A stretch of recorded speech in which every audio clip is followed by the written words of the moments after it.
நீ மீன் கொடுத்துட்டு போனீங்கன்னா உனக்கு மீன் வெட்டுறதுக்கு 8 மணி நேரம் கொடுத்துட்டு போய் 5 மணி 10 மணி மேலதான் கேள்வி வேண்டியதா இருக்கு. அவசரப்படுறாங்க அவங்க எல்லாருமே. ஆனா வளர்ந்துருக்க மீன்லாம் வந்து பிரச்சனை இல்லாம போயிட்டு இருக்கு. நம்ம அனுப்ப நேரம் தான் 12 மணி எப்போனா போகுது. அவங்க ஒரு மீன் மட்டும் தான் வர முடியும்.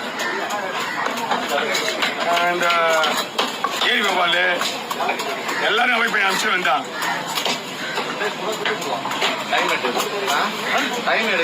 ஒரு ஆளுக்கு இப்போ உங்களை மாதிரி கஸ்டமர் இப்போ நிறைய பேர் ஆயிட்டாங்க. ஏன்னா நம்ம இந்த யூடியூப்ல பார்த்துட்டு நம்மகிட்டே வந்து வெட்டுறதுனால நிறைய பேர் எவ்வளவு மீன் திருப்பி அனுப்ப முடியும்.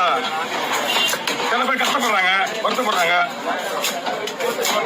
நான் இந்த ஊர்ல இருந்து உங்க தேடிக்கு வரேன் அப்படின்றாங்க. ஒண்ணுமே பண்ண முடியல.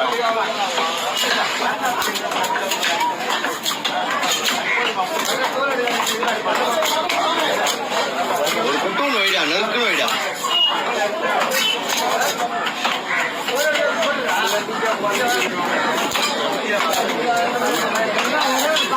முடியாதுமா முடியாது